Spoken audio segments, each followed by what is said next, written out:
Alô Brasil, do Agro e dos Negócios. Alô amigos, estamos de volta, iniciando mais um episódio do podcast Agro e Negócios aqui em Jataí, no sudoeste goiano. Episódio de número 47, no prédio do CCAJ, Centro Comercial do Agronegócio em Jataí. Para nós sempre uma alegria, um privilégio comunicar para todos vocês que estão linkados com o agro e com os negócios aqui em Jataí, no sudoeste goiano, e no Brasil também no todo, nessa atividade empresarial, agrícola, pecuária, que ajuda na sustentação da nossa economia, do nosso produto interno bruto e também das outras atividades empresariais, comerciais que dão suporte às ações do agro e os profissionais liberais que também estão direto ou indiretamente ligados com o agronegócio. E conosco nessa grande jornada pelo agro e pelos negócios, a Agrotécnica Buriti, Dr. Leonardo Macchione, advogado tributarista do agro, a Brux Soluções de Energia, a Casa Carlone, 55 anos de clientes satisfeitos, a Fênix Gerenciamento de Compras Agrícolas, a Soluflex Ferramentas e o Cicobi Copren, que é a cooperativa de crédito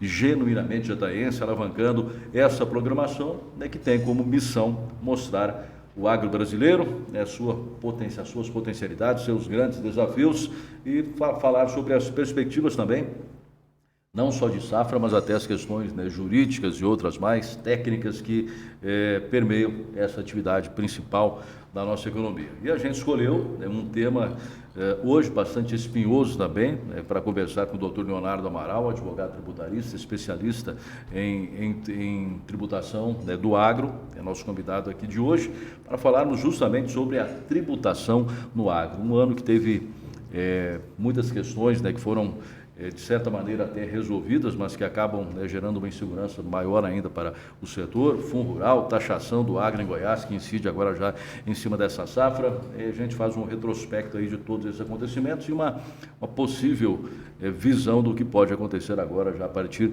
de janeiro do ano que vem. Doutor Leonardo, é uma satisfação enorme recebê-lo uma vez mais aqui. Bom dia ao senhor, seja bem-vindo. Petros, bom dia a todos que nos assistem. É um grande prazer estar aqui no podcast para a gente poder falar sobre esse tema tão importante. É complexo, de grande complexidade, mas de grande importância aí para toda a sociedade, não só para o produtor rural, que é a tributação no agronegócio. Perfeito. Aliás, quando a gente fala não só para o produtor, mas para a sociedade no todo, não tem como desvincular o restante os demais segmentos aí, dos negócios com o agro, né, doutor? Eu vim até refletindo, quando eu estava saindo lá do meu escritório para cá, e pensando, o que leva uma parcela da população a ter uma imagem negativa do agronegócio? Perfeito. Ao meu ver, é um total desconhecimento justamente dessa essencialidade do setor. Porque tudo que a gente for imaginar de produção está relacionado à produção rural. Então, é essa essencialidade que torna esse setor tão importante. É um setor estratégico, tanto do ponto de vista para a segurança alimentar da nossa população, como também para o desenvolvimento econômico do país. Então, merece uma atenção diferenciada dos demais setores. E é isso que a gente precisa tentar explicar para a população. Sem o agro, a economia não se move, sem o agro, a gente não se alimenta. A alimentação, o que mantém a nutrição do ser humano é o produto rural. É diário, então às vezes a gente até já falou algumas vezes aqui, essas pessoas que criticam o agro, elas deveriam falar, bom, a partir de hoje eu não vou consumir nada do que é produzido pelo produtor rural, porque afinal de contas ele é um inimigo do meio ambiente, o produtor rural é um cara que não contribui para a sustentabilidade do planeta e tal. E essa pessoa iria viver de quê, então? E você vê que é uma completa ignorância, porque todos esses argumentos, por exemplo, a questão ambiental, o que nós entendemos é que o produtor rural é um dos maiores protetores do meio ambiente. Nós temos uma legislação brasileira, ela é muito dura. Verdade. Lógico, nós temos criminosos, pessoas que não respeitam, claro que tem, mas nós não podemos generalizar. Então, o produtor brasileiro é, sim, um dos maiores responsáveis pela preservação do meio ambiente do mundo. Na verdade, há uma falta de vontade de entender o agronegócio.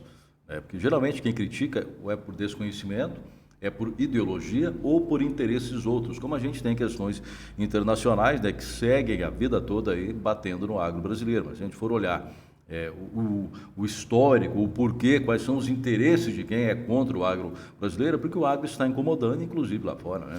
E eu até vou lembrar aqui uma expressão que Tom Jobim usou uma vez, dizendo o seguinte, que no Brasil o sucesso é ofensa pessoal.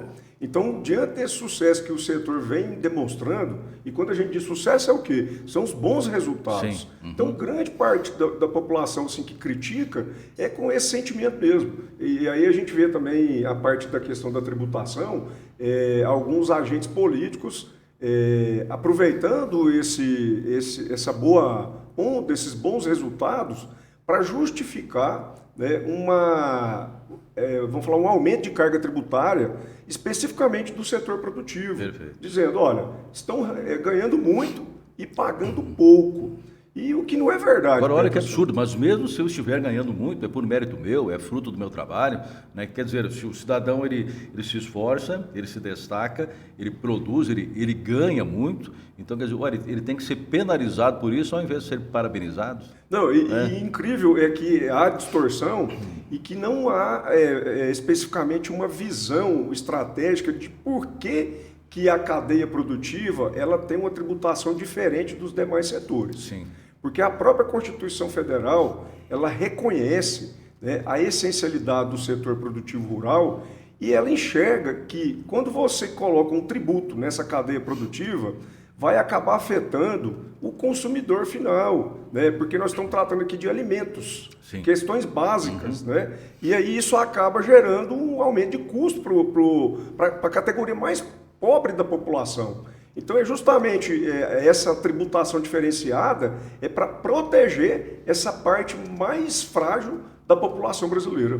Bom, o senhor disse há pouco, né, dos avanços que a gente teve aí, e notório em todas as áreas. O Brasil se destacou e continua se destacando ainda em 2022, né, não só na produção de alimentos, né, continua alimentando boa parcela da população mundial, mas também o país se destaca em controle inflacionário, em crescimento do poder do produto interno bruto. É um país que tem uma perspectiva, ou pelo menos tinha até então, uma perspectiva muito grande de crescimento, destaque em toda a América Latina, aí, né? Um dos poucos países da América do Sul que ainda tem um superávit na sua balança comercial e tudo mais, né? Questões econômicas, um trabalho sensacional do ministro Guedes, né? Com o apoio do atual presidente Jair Bolsonaro, e a gente vê que o próprio mercado já sentiu que tudo isso pode entrar em derrocada, porque esses que estão por assumir o controle do país já anunciam políticas desastrosas que assustam a todo mundo. Que coisa ruim, né, doutor? Vamos sair de uma situação privilegiada para, de repente,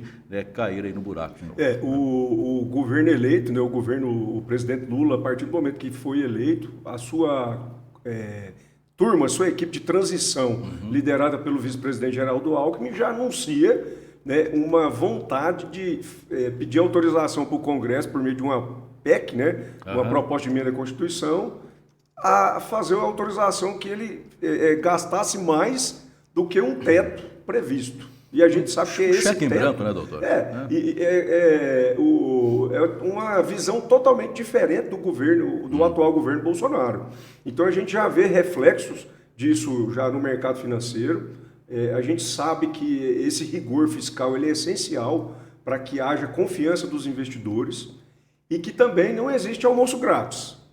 Porque a partir do momento que você tem um governo que acredita que deve gastar mais do que arrecada, né, ao invés de tornar mais eficiente, reduzir custos, não, ele resolve, né, primeiramente, falar, olha, eu vou gastar acima do teto. E a consequência que a gente pode ter aí com convicção, uma previsão, não é nenhum chute, é uma previsão assim certeira, viu, Peterson? É que haverá aumento da carga tributária no próximo ano. Sem E dúvida. que em razão desse sucesso que o agronegócio apresentou nos últimos anos, com toda certeza será o setor escolhido, né? E a gente já vem percebendo isso por parte de alguns governos estaduais, de que será o setor aí que vai arcar, que vai pagar a conta no final das contas aí, com essa irresponsabilidade desse novo governo. Perfeito. Até ontem eu vi alguma coisa aí acho que foi no Instagram, alguém publicou lá que o governo do estado, nosso aqui, né, o governador Ronaldo Caiado, já pensa em aumentar o imposto também sobre os combustíveis. Quer dizer, estamos em um momento muito bom, né, combustíveis aí com preços que que permite o cidadão encher o tanque do seu carro gastando um valor que a gente considera razoável e tal, preço bom tanto para a gasolina, principalmente, como para o etanol, né? O diesel ainda está pesando um pouco, mas a gente vê que melhorou muito. E agora, simplesmente trocando de ano, aí a gente pode ver uma situação muito ruim de novo, né, se apresentando e preocupando aí o orçamento do cidadão. Né? Olha para você ver a incoerência, Peterson. É até bom a gente contextualizar isso aqui para quem está nos ouvindo e assistindo. A tributação do combustível, ela tem tanto o tributo federal, o governo federal, o PIS/COFINS, que inclusive desonerou, tirou, né, essa tributação, mas que por pedido do novo governo já não vão prorrogar mais essa desoneração, então já vai aumentar em razão disso. Agora, de outro lado, nós temos também uma situação muito interessante, que é o quê? O ICMS sobre o combustível. A Constituição Federal, ela prevê um princípio, uma regra, dizendo assim, ó, o ICMS ele tem que tributar pouco, a alíquota dele tem que ser a menor possível quando a gente estiver falando de um produto essencial. Então veja bem, combustível, energia elétrica, telefone, telecomunicação, tudo isso hoje é essencial para qualquer pessoa. E o que é a visão dos estados? A visão dos estados era que não. Então colocavam uma alíquota lá, que eu já vi a alíquota de 33%. 33%? 33%. Que absurdo, hein? E aí isso parou lá no Supremo Tribunal Federal. O Supremo falou, olha, tá errado, tem que ser a menor alíquota. Então por isso que deu essa diferença, os governadores reclamaram. Porque de 33 caiu para 12, caiu para 17. Agora o que os governadores estão fazendo? Estão aumentando essa alíquota mínima. Então, tem outros produtos... Com a anuência da Assembleia Legislativa. Né? Com a anuência da Assembleia, com a anuência do CONFAS, que é o Conselho de Secretários da Fazenda Estadual. Mas olha o reflexo disso, Peterson. Ao invés de cortar despesa, não, vamos aumentar a alíquota mínima e isso vai impactar outros produtos essenciais, como alimentos. Então, isso vai gerar um reflexo, uma cadeia aí no bolso do consumidor, e a gente vê isso como? Vai gerar inflação, né? Aperto. Sem dúvidas. O que eu acho mais interessante, doutor, é que todos colocam, nós estamos organizando as situações tributárias, fiscais e tal, que é para preservar aquele cidadão que tem menos condições, né? O pobre e tal, vai ser atingido diretamente, vai ser o mais sacrificado. Né? E olha a incoerência, aí a gente vai, abre o jornal, aumento de salário de deputado, criação de verbas de gabinete para vice-governador e secretariado. Então você vê que é total incoerência, o Estado não trata com seriedade o pagador de imposto.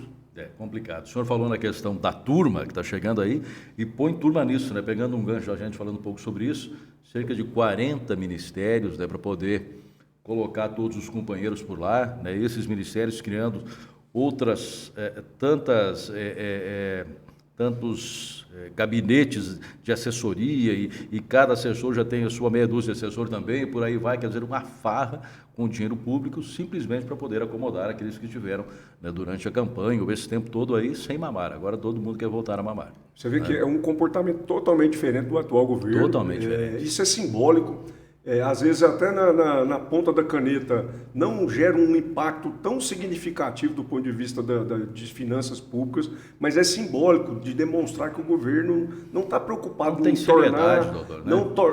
tornar eficiente, em cortar despesas supérfluas. Não, pelo contrário, ele prefere aumentar o imposto do que cortar na própria carne. Enquanto nós temos esse descrédito, né, que já está pairando sobre o país, inclusive internacionalmente, afugentando investidores, né? Porque a gente tinha uma previsão de investimentos aí, como colocou o ministro Paulo Guedes, de cerca de 10 trilhões, né, de dólares aí nos próximos anos e tal, dada essa confiança que o Brasil passava para o mercado internacional. Há essa fuga desses investidores e isso vai atingir também projetos internos que já estão em andamento, inclusive aqui em Jataí.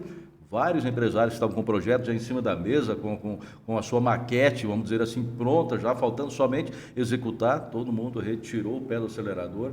Vamos aguardar o que vai acontecer. Quer dizer, pelo menos vai dar uma congelada num primeiro momento, dependendo do que for colocado em prática por essa turma aí, né, pode ter o abandono total desse projeto e aí as consequências são bem ruins também.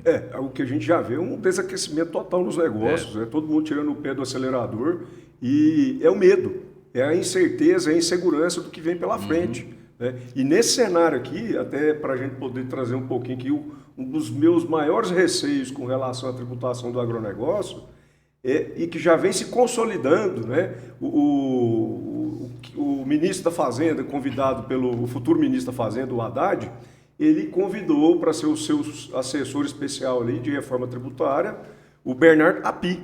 Né? E ele é autor de uma das propostas de reforma tributária que estão tramitando lá no Congresso, a PEC 45, que é a mais preocupante para o setor do agronegócio. Por quê?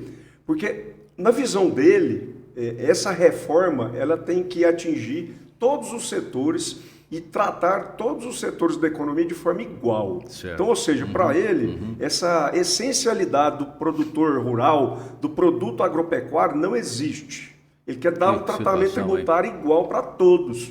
Então, vai retirar benefícios fiscais, né? E isso vai fazer com que isso encareça o produto para o consumidor e também encareça a produção, o custo de produção, que já está alto para o produtor rural. Meu maior medo, e creio que é de muitas pessoas também, é que vai chegar um momento que o produtor vai se reunir e falar: gente, o que nós estamos fazendo? Estamos sustentando um paquiderme aí, né, com o nosso esforço, carregando praticamente tudo nas costas, sendo sacrificados aí a todo tempo.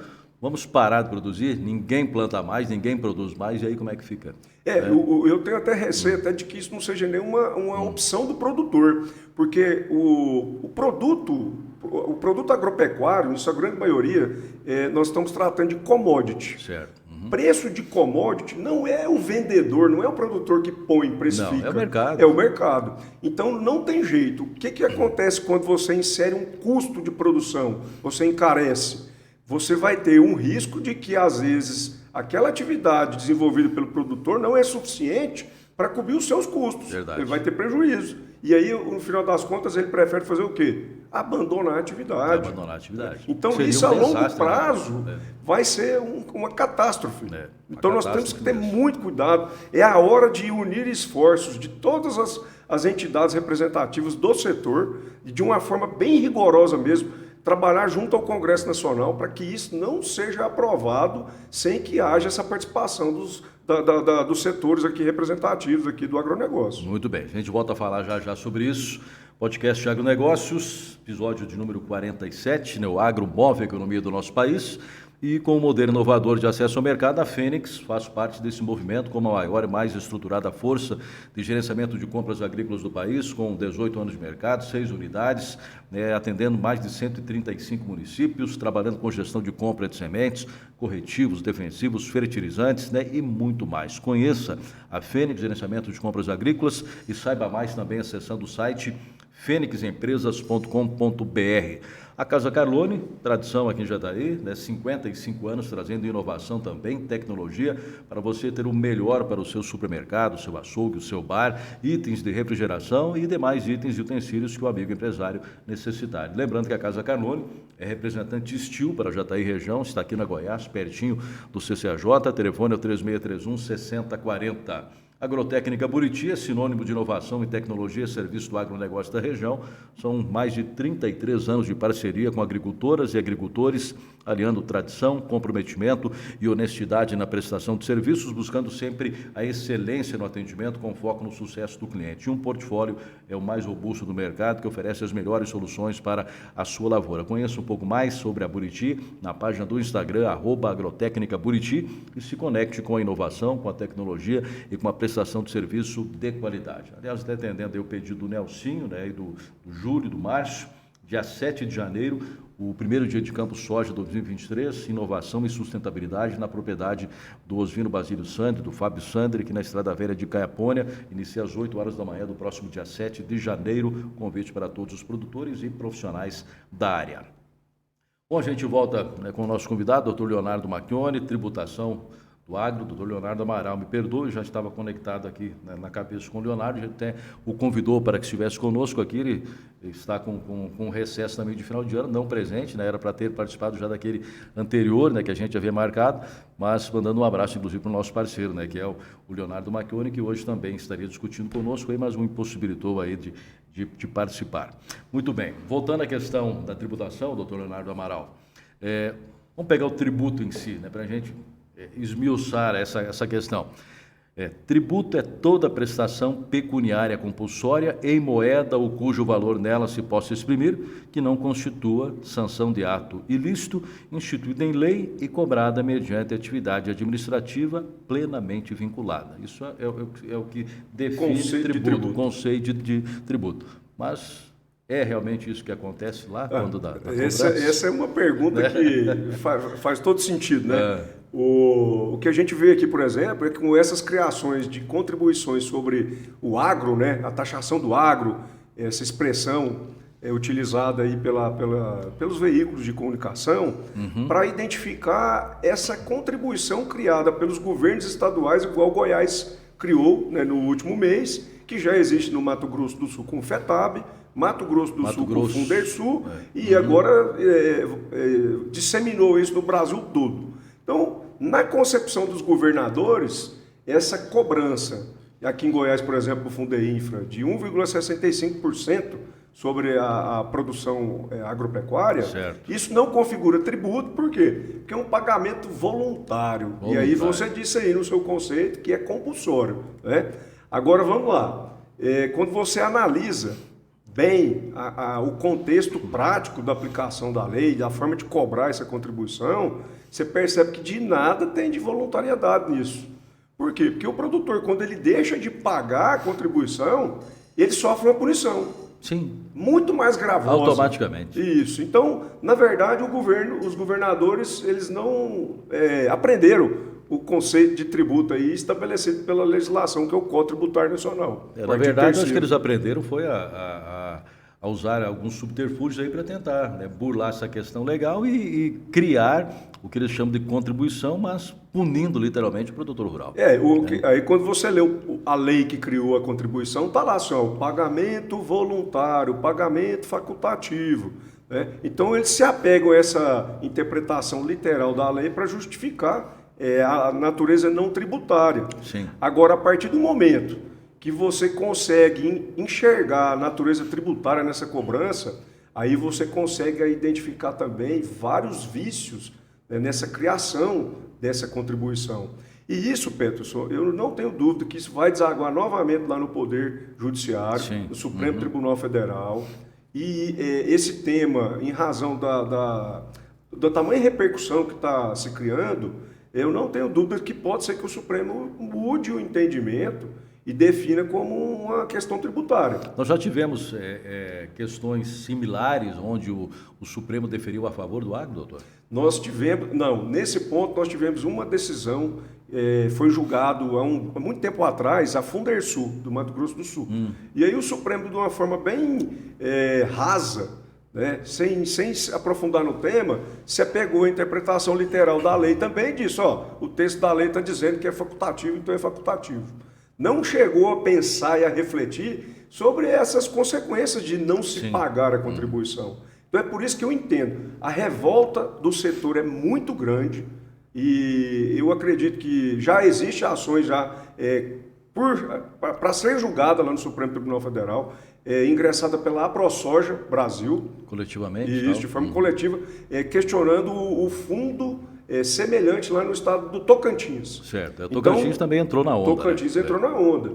Então, assim, em breve nós teremos aí uma definição do Supremo Tribunal Federal. E aí, o que acontece é que, a partir do momento que em Goiás, por exemplo, começar a se cobrar essa contribuição, o produtor vai ter que tomar uma decisão. Ou ele judicializa e deposita isso em juízo e espera o Supremo definir, ou ele vai ficar pagando e depois correr o risco de não ter esse dinheiro de volta.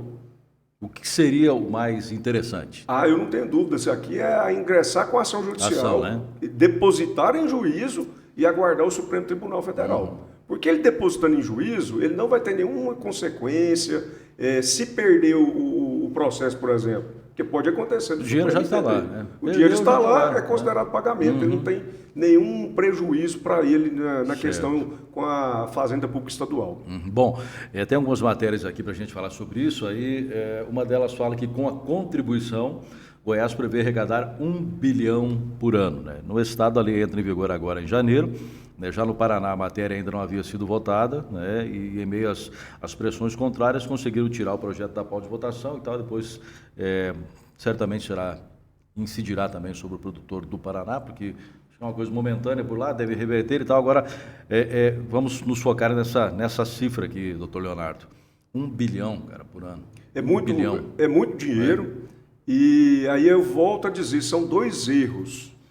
Primeiro, um erro político, de se escolher um setor e de se escolher uma forma de tributar uma cadeia de produção alimentar. Sim. Então, vai desaguar lá na mesa do consumidor final, isso eu não tenho dúvidas. Segundo, é um erro jurídico. O governo estadual está arriscando, querendo aumentar a sua fonte de receita de uma forma incompatível com a Constituição Federal. Então, há um risco também de, no final das contas, ter que devolver esse dinheiro. Eu vejo isso, na verdade, como uma espécie de vingança do governo do Estado para com o setor que apoiou o atual presidente da República, porque ele se sentiu lesado quando da diminuição do imposto sobre os combustíveis e tal, o Estado perdeu a receita, vou taxar o agro agora, que o agro é quem apoia o governo Bolsonaro. Isso pode até ser um dos elementos sim, que levaram o governador atual de Goiás a tomar essa decisão. Um cidadão que se dizia o maior defensor do agro e tal, fazer uma sacanagem desse tamanho, pelo amor de Deus. O sentimento do produtor foi de revolta de ter se traído. Então, assim, o comportamento do governador, inclusive, ele foi totalmente incoerente com o que ele anunciou no tempo anterior às eleições. E isso, com toda certeza, vai ser difícil de tirar da imagem do governador do estado de Goiás essa postura de incoerência e de traição ao setor do agronegócio. Ele já tem a pecha lá de inimigo do agro, literalmente. Eu até duvido, né, que o senhor governador venha na Tecnoshow, por exemplo, no ano que vem, ou participe de algum outro evento aí, né, ligado ao agronegócio e tal, porque... Eu vou falar uma coisa, eu acho que pela postura que ele teve, de falar, olha, eu não vou criar, não vou meter a mão no bolso do produtor e depois tomar essa posição, tudo é possível por parte dele. Então vamos aguardar, mas assim, que é uma total incoerência. Completa incoerência. Bom, já é o podcast do Agronegócio do Brasil Verde e Amarelo, né, que ainda é verde e amarelo, estamos em dezembro ainda, né, a gente espera que ele continue verde e amarelo, mas o temor bate à porta de todos nós, né? E nos amparam aqui nessa programação que consegue mostrar a cara verdadeira desse Brasil que produz, que trabalha, né? O Dr. Leonardo Macchione, a Agrotécnica Buriti, a Casa Carlone, a Brux Soluções de Energia, a Soluflex Ferramentas, a Fênix Gerenciamento de Compras Agrícolas e o Cicobi Coprem, que é cooperativa de crédito genuinamente jataiense. Voltando aqui, doutor Leonardo Amaral, a questão da contribuição aqui em Goiás, né? O texto fala assim, em Goiás o tributo criado, na verdade, no formato de uma contribuição social e os recursos arrecadados têm uma finalidade específica, destinado à infraestrutura. E o texto fala que é diferente do uso que pode ser dado a um imposto tradicional, como ICMS e tal, que entra no caixa do Estado, e aí o Estado define onde ele vai gastar, com despesas aí indefinidas e tal, o governo gasta onde ele desejar. Aí, então, vamos nos focar nessa situação. Tributação já está acontecendo, incide sobre essa safra ainda, né? Foi um outro problema grave também. Mas será que esse dinheiro vai ser aplicado em infraestrutura mesmo, doutor? Olha, Petros, o que a gente percebe é que nos estados que criaram antes, né, por exemplo, o FETAB já tem 20 anos, o Dersul 21 anos, principalmente o FETAB no Mato Grosso, o que aconteceu durante todo esse período foi uma distorção da destinação. Se inicia querendo investir em infraestrutura e depois, com o tempo, passa-se a passar esses valores para entidades privadas, passa-se para o Poder Judiciário, custear obras do Poder Judiciário, fazer pagamento para procuradores do Estado do Mato Grosso. Então, na verdade, há um risco muito grande que isso aconteça aqui no estado de Goiás. Então, para mim, quando você disse que o estado de Goiás entende que é uma contribuição, que ele tem que destinar especificamente, um dos maiores erros jurídicos é justamente esse. Que a Constituição Federal, quando ela divide o bolo entre os entes federados, o Estado, o governo federal e os municípios, ela diz que quem tem competência para criar uma contribuição nova, não prevista na Constituição, igual a Funderinf, o FETAB, é a União, é o governo federal. Claro. Então o Caiado nunca poderia ter criado essa contribuição. Mas a questão que nós temos, como a gente já falou, né, que seriam os nossos representantes, defensores, deputados estaduais, todos coniventes com o governo, pensando no seu próprio umbigo, né, negociando cargos aí no governo que vai iniciar um novo mandato agora. Foi no apagar das luzes e ainda mesmo sofrendo pressão, né, mostraram que realmente eles estão se lixando literalmente pelo setor. O interesse pessoal prevaleceu, né, sobre o coletivo. E o que a gente percebeu também foi uma pressa, né, uma urgência em se aprovar esse projeto em toque de caixa. Deputados estaduais, a maioria, né, porque foi aprovado o projeto, não teve a mínima responsabilidade em dar um cheque em branco, porque o que foi feito foi um cheque em branco. Quando você lê o projeto, a lei lá foi aprovada, né? Diz assim, ó, o governador vai selecionar quais os produtos agropecuários serão governador vai selecionar. Vamos falar assim, onerados com a contribuição.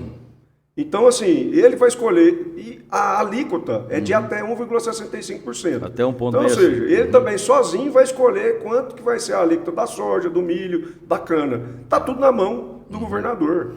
Esse texto aqui, né, fala que mesmo que se enquadrem nesse caso, estão isentos produtores de itens da cesta básica e leite, além de agricultores familiares que vendam direto para o consumidor final. Isso a lei não fala, isso aí foi o discurso do governador. Né? E aí será que vai prevalecer igualzinho? Ele falou que não ia criar a contribuição? Mas tanto acredito que não, porque ele disse um dia lá, como que ele falou assim, se o produtor acha que contribuir com o social não é importante, então a natureza desse projeto teria que ser revista, está dizendo que ele vai colocar, vai impor e pode ter certeza que vai ter produto que será taxado com esse teto de 1,65. Né? Não tenho dúvidas, e acho que porque o pior já passou, ele já conseguiu a aprovação, então para ele agora pouco importa se ele colocar 1,65 em tudo. O que ele quer é fazer o aumento de arrecadação de receita. Verdade. Bom, trocando um pouquinho de tema, né? De foco, mas ainda dentro desse tema, doutor Leonardo Amaral, os ministros do Supremo Tribunal Federal reconheceram, por 7 votos a 4, a constitucionalidade da contribuição do Fundo Rural devida pelo produtor rural, pessoa jurídica. Outra questão também que entra aí nesse cômputo do produtor. Né? Nós tivemos uma surpresa após as eleições. O Supremo Tribunal Federal julgou um pacote de processos relacionados ao Fundo Rural, em que, na ocasião, esse tributo ele foi analisado sob várias perspectivas, principalmente das agropecuárias, que são os produtores rurais pessoa jurídica, que aí na linguagem comum aqui chama as holdings, né, que está muito em voga, e nós temos também o julgamento de um processo em que se validou também o Fundo Rural para as agroindústrias, certo. E um outro processo que estava sendo discutido 2 temas, a validade do Fundo Rural para o produtor rural pessoa física e a obrigação das adquirentes em reter o Fundo Rural devido por esses produtores pessoas físicas, a subrogação. Nesse julgamento, o Supremo então validou o Fundo Rural para o produtor pessoa física, só que invalidou essa regra da subrogação. E isso vai ter um efeito prático muito grande para frigoríficos, para cerealistas, cooperativas, porque essas empresas, essas entidades foram autuadas, em sua grande maioria, sofreram autos de infração pela Receita Federal. E agora, com essa decisão do Supremo, esses autos de infração são nulos. Cobranças são nulas. Então, um efeito prático muito grande. Certo. Na nova redação, né, passou a prever uma cobrança das contribuições sobre receita ou faturamento sem discriminação? Acontece de maneira... porque assim, essa discussão aconteceu lá em 2010, o início. Né? A regra geral, para contribuir para a Seguridade Social, para a Previdência, para o setor de saúde, o poder público precisa arrecadar. Então, ele arrecada uma contribuição específica das empresas. A maioria das empresas recolhe sobre folha de pagamento. Só que para o setor rural, o setor agropecuário, o legislador criou essa regra. Falou, você não vai recolher sobre folha, você vai recolher sobre a receita bruta. Então, esse tratamento diferenciado causou, provocou essa reação negativa desses contribuintes do setor rural que ingressaram com ações judiciais. Teve o caso do frigorífico Mata-Boi, não sei se você lembra, em 2010. Então, lá naquela época, o Supremo falou, olha, produtor rural, pessoa física. Esse fundo rural aqui sobre a receita bruta, ele é inválido. Você não precisa cobrar, você não precisa pagar. Então, E como muitos aquela não decisão pagaram e não recolheram, né? não precisa pagar. Aí, como aquela decisão não valia para todo mundo, só valia para aquelas partes ali do processo, os demais produtores ingressaram com a ação judicial também querendo o mesmo efeito. Certo. Então, muitos produtores tiveram ação judicial, decisão judicial, falando assim, ó, não precisa depositar em juízo. Eu recordo. As adquirentes não precisam reter e depositar ou passar para a Receita. E isso durou até 2017, Peterson. 2017, o Supremo veio, falou assim, olha, eu mudo minha opinião e agora o Fundo Rural é válido para produtor rural pessoa física. Só que nesse momento ele não modulou. Aí a gente fala modulação é assim, ó, dizer que só vale dali para frente. Então ele causou insegurança jurídica, por quê? Retroativo. Porque ele autorizou a Receita Federal a cobrar o passado. E muitos produtores tinham a decisão judicial debaixo do braço. Olha para você ver a confusão que isso gerou. Mas isso foi uma decisão que coube apenas ao Supremo ou teve pressão para que o Supremo se manifestasse dessa maneira? Olha, isso foi um caso muito interessante, porque eu me lembrei, na véspera do julgamento, o ministro, na época, da Fazenda era o Henrique Meirelles. Certo.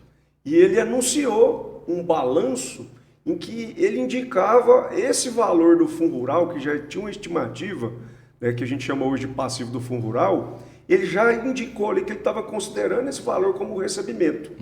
Então, ou seja, já havia uma previsão ali de que o julgamento seria favorável ao governo federal. E o que se consolidou no outro dia, né, com Alexandre de Moraes, o ministro Alexandre de Moraes, mudando o voto do relator. Ele fez um voto divergente e foi acompanhado pela grande maioria dos demais ministros. E isso provocou um problema, esse passivo do Fundo Rural, que até hoje vem causando prejuízo e deixando muitos produtores em situação de devedores. E como é que o produtor deve se portar perante a isso, doutor? Então, hoje, com esse julgamento aqui no dia 16 de dezembro agora, tinha uma expectativa muito grande por parte do produtor de que o Supremo pudesse corrigir essa injustiça. Ele pudesse falar, olha, erramos lá atrás, vamos mudar novamente. Mas isso não aconteceu, Peterson.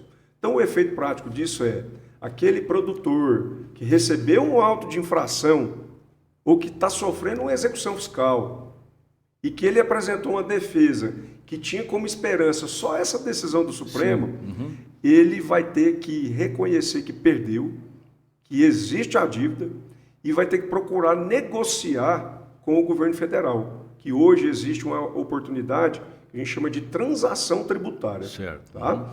Agora, também nós temos uma expectativa de que no próximo ano haja uma apresentação de um projeto de lei reabrindo o prazo de adesão ao Programa de Regularização Rural, PRR, lá de 2018. Certo. Então, pode ser que isso também aconteça. Mas, em todo caso, esse produtor que eu disse aqui nessa circunstância, ele simplesmente tem que reconhecer que perdeu e partir para tentar minimizar esse prejuízo. Certo. E essa transação, Peterson, é uma modalidade muito vantajosa dentro desse contexto, que já perdeu. Já perdeu? Ele conseguir qualquer abatimento em juros e multas já é uma redução significativa. Pode chegar aí até 70%, né, do valor do débito que Agora, está sendo cobrado. Essa dívida ela pode ser diluída em anos aí ou não, doutor? Isso. Para a pessoa física, ela pode ser parcelada lá em mais de 100 parcelas. Certo. Tá? Então, realmente é um dilema, mas que na minha concepção merece, então, um acompanhamento ali do contador e do advogado desse produtor, certo. Ele analisar e verificar se enquadra nessa situação que eu disse, realmente perdeu, e aí partir para essa estratégia que é negociar o débito com o governo federal. Muito bem, até porque não vai ter como fugir, né? Não tem como fugir. Tá aí, pronto. O Peterson, eu já tive casos práticos lá no escritório de o produtor, no primeiro momento, ficou revoltado, recebeu o auto de infração, disse que não ia fazer defesa. Depois acontece o quê? Vai para a dívida ativa, vira uma execução fiscal. Né? O produtor simplesmente teve um dinheiro bloqueado na sua conta, do dia para a noite. Porque a Justiça Federal nem avisar mais, nem citar o produtor, citou. Simplesmente bloqueou de forma cautelar. E aí é uma surpresa muito desagradável, né? Então, assim, é preciso ter cuidado e não fugir. Encarar isso como uma dívida real agora, porque o Supremo validou, e buscar essas alternativas. Bom, nós temos duas questões aí, né, de ordem representativa e tal, ou de ações até que podem mudar a partir do ano que vem. Eu vou começar pela questão da bancada do agro, que se intitula Bancada do Agro. Serão mais de 300 integrantes lá no Congresso Nacional. Esse aí que foi eleito agora e tal, que toma posse na semana que vem, né? Então, a gente imagina, né, vislumbra que uma representação tão pesada como essa possa, de repente, né, tratar de maneira diferenciada bandeiras importantes como essas questões aí, mesmo vencidas e tal, mas que não venha acontecer algo similar lá na frente, né, fundo rural, taxação e tudo mais, porque são pessoas que estão lá, se colocam, né, como verdadeiros representantes do agro, mas que nos seus trabalhos lá no dia a dia parece que acabam esquecendo desses compromissos que têm com o agronegócio. Essa bancada, se eles realmente quisessem trabalhar, essa frente parlamentar, doutor Leonardo Amaral, ela teria força para tratar com mais seriedade ações como essas, assim? Eu não tenho dúvidas. O trabalho nos bastidores ali dos parlamentares, dentro do setor, representando o setor do agronegócio, isso dá muito poder, dá muita segurança para quem exerce e explora essa atividade econômica. Mas, Petros, o que a gente vê na realidade, e a gente pode lembrar aqui desse capítulo agora recente aqui em Goiás, que muitos deputados estaduais que se diziam representantes do setor do agronegócio viraram as costas. Então, o que a gente vê é muito oportunismo, né, de muitos agentes políticos aí que são eleitos com essa bandeira, mas que depois, na hora do vamos ver mesmo, fogem e acabam se submetendo à vontade do chefe do executivo, né, ou de interesse de outras categorias. Então, acho que é muito importante, e eu vejo assim a relevância das associações, dos sindicatos rurais, são esses que realmente representam e quem tem que ficar ali cobrando esses parlamentares. Porque são 300 deputados e senadores, né, que se não se imporem lá perante também, né, o próprio Congresso Nacional, perante o futuro governo, né, e o STF, é muito complicado. Agora, a gente não sabe também de que maneira continuará atuando esse STF que aí está. Porque como está hoje, né, totalmente ditatorial, tomando decisões aí totalmente desconectadas da realidade de um país democrático e tal, e de nada serve ter uma bancada lá de 300, né, os 300 de Esparta aí, se o Xerxes lá, que inclusive era careca também, né, simplesmente falando, não, isso aqui não vale e tal, o STF entende dessa maneira e acabou, pronto. Petros, são 3 poderes, executivo, legislativo e judiciário, né? Então, são 3 poderes justamente para dar equilíbrio. Um não pode preponderar sobre o outro. Mas o que a gente vê na prática e nesses últimos tempos é que realmente o Supremo passou a assumir um papel de protagonista e de até mesmo executor tomando ali as rédeas do destino da nação e, ao meu ver, ali ultrapassando os limites. Nós tivemos decisões ali monocráticas tomadas pelo ministro Alexandre de Moraes, que são de arrepiar o cabelo daquelas pessoas que acompanham e que são estudiosos do direito. Então, realmente, esse papel do Supremo, ele precisa voltar a ter o eixo dele, que é justamente o quê? Resolver questões jurídicas. Ele não pode querer interferir em questões políticas. Deve haver isonomia dos poderes. Isso, mas também o legislador, o Congresso Nacional, ele precisa usar os seus mecanismos que a Constituição prevê para trazer esse equilíbrio, né? Nós temos ali possibilidade, por exemplo, de o Congresso, as 2 casas, né, o Senado e a Câmara, publicarem decreto legislativo suspendendo decisões do Supremo, que tenham força normativa. E a gente não vê isso no Congresso, não vê. Então é preciso que o Congresso, esse novo Congresso, ele tenha essa lucidez. Bom, esse novo Congresso se coloca agora, ou pelo menos as eleições mostraram isso lá, os partidos e tal, as bandeiras, que ele é 70% conservador. Se esse 70% conservador realmente cumprirem o seu papel constitucional e tal, dificilmente alguma coisa que penalizasse a população, até a própria censura que está acontecendo hoje, ela não aconteceria. Agora a questão é como será o posicionamento, quantos desses 70% também não têm o rabo preso lá com o STF, São situações que realmente trazem muita preocupação. É isso que acontece, Peterson. Às vezes a pessoa se auto-intitula um conservador ou determinada bandeira, ou representativo de algum setor, só que as suas ações são totalmente incoerentes com o que ele fala. Então é isso que a gente vê, o resultado está aí.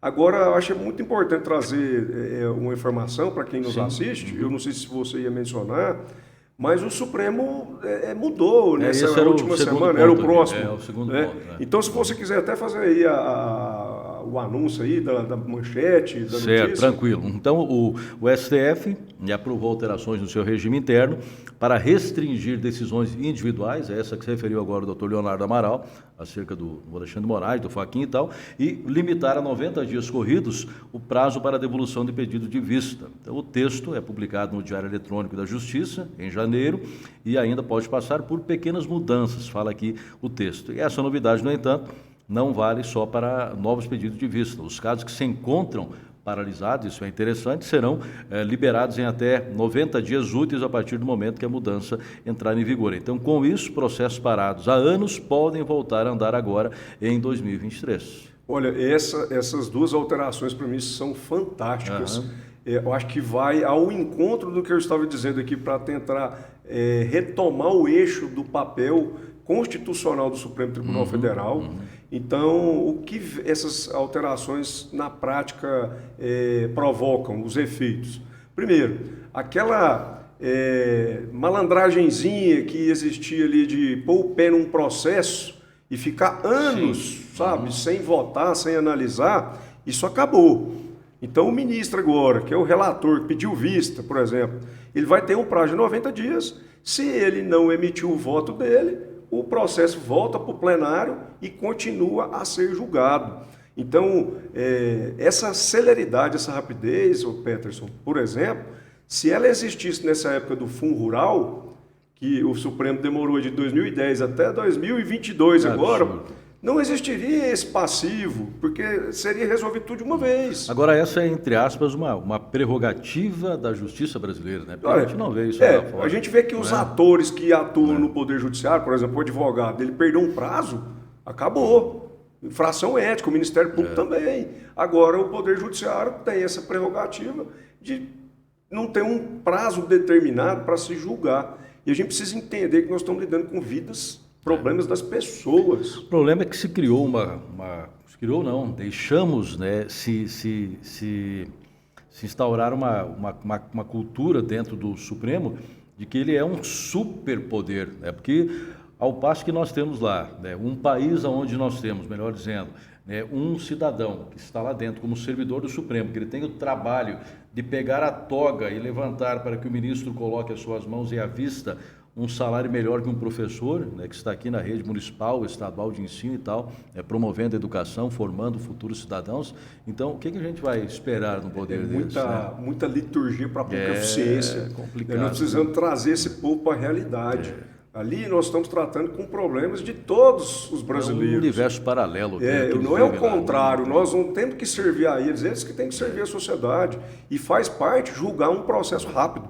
E se o poder emana do povo, né? Porque eu já não estou acreditando muito nisso também, porque com todas as manifestações que a gente teve ainda estão em curso aqui no país e não se chegou a um veredito que possa dizer, não, no Brasil o que vai valer realmente é a lisura, a transparência e tal.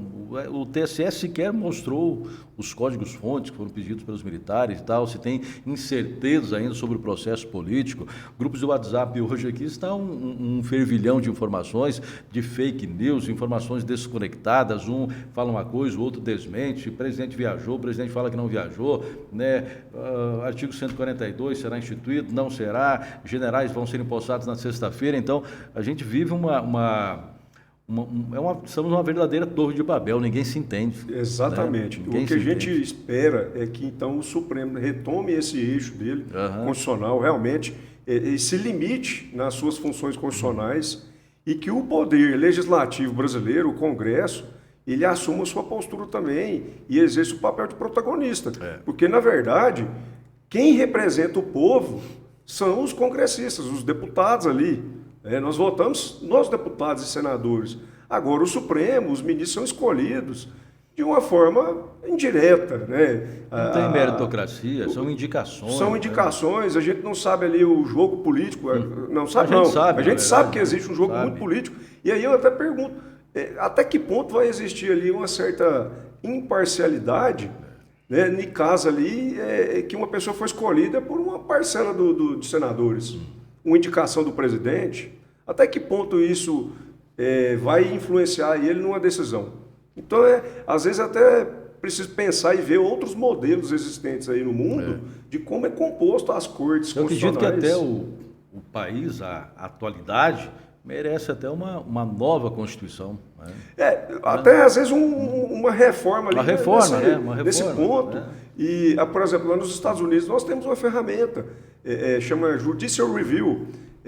A população ela pode Lá nós temos as 10 referendar emendas, ou não a decisão da Corte Americana, norte-americana. Justo. A população realmente se impõe. Aqui nós temos várias questões, uma que é própria do brasileiro, que nós, infelizmente, nós temos esse defeito, vamos assim dizer, né, até de personalidade, que é de focarmos no nosso próprio umbigo apenas e esquecer a coletividade do que acontece ao nosso redor. Só que nós esquecemos que o que acontece ao nosso redor vai completar o ciclo e vai chegar em nós aqui de novo. E o que está para acontecer aí pode ser que essa geração nossa, minha, do Dr. Leonardo, das outras pessoas aí, que já estão com a meia-idade e tal, não viveu uma situação que pode estar se avizinhando ainda. Nós podemos ter um momento muito difícil para o país, situação financeira, social, econômica, alimentação, aí tudo mais, porque se realmente for colocado em prática tudo aquilo que os assessores desse futuro governo estão prometendo, cada um em sua área, e parece que ali vale a ideologia própria, além da ideologia do partido, né, da agremiação em si, a gente não vê nada de bom para frente. O que eu vejo é muita incerteza e muita insegurança. Então é preciso ter muita cautela para isso. É preciso a gente ver como vai ser as reações desses agentes políticos ali eleitos, né? Mas o que é mais importante, como você disse também, é ficar atento, né? E essa mobilização que existiu nos últimos meses, e esse grupo de pessoas, né, que se entendem e que falam, têm os mesmos anseios, os mesmos objetivos, eu acho que isso não vai acabar, isso não vai se dissipar.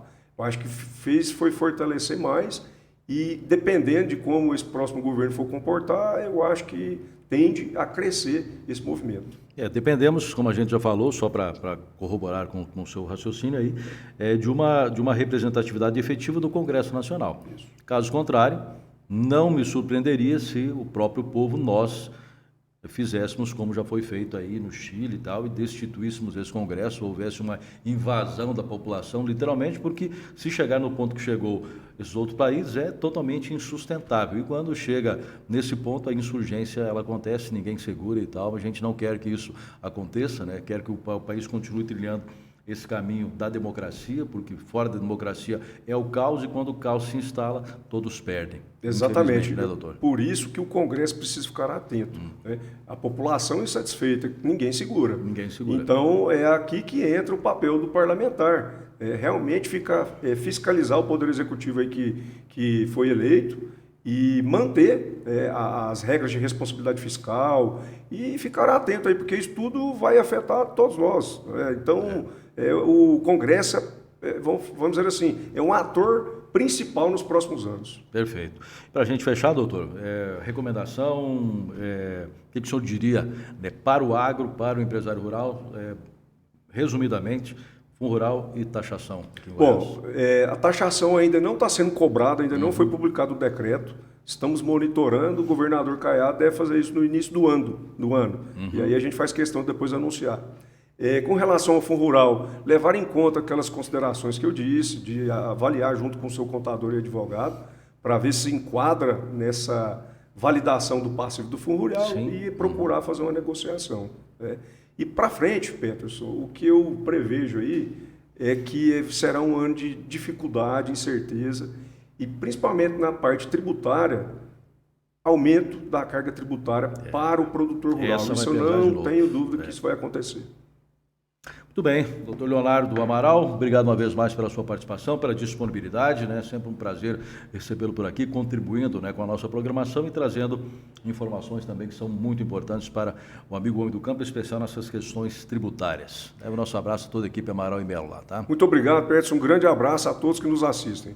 Tudo bem, a gente faz o convite aqui novamente para todos, para estarem conosco na sexta-feira.